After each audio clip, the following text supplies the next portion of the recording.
has issued a severe thunderstorm warning for Republic County, Northwestern Washington County, North Central Cloud County, until 5:45 p.m.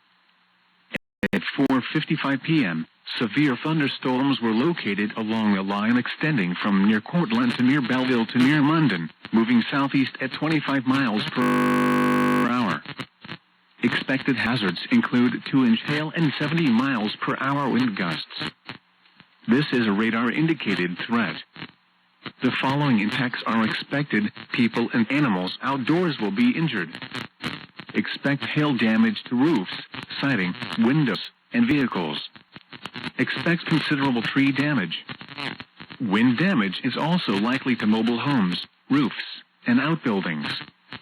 Locations impacted include Belleville, Scandia, Courtland, Cuba, Morrowville, Norway, Republic, Haddam, Munden, Narka, and Agenda. For your protection, move to an interior room on the lowest floor of a building. A tornado watch remains in effect until 11 p.m. for north central Kansas,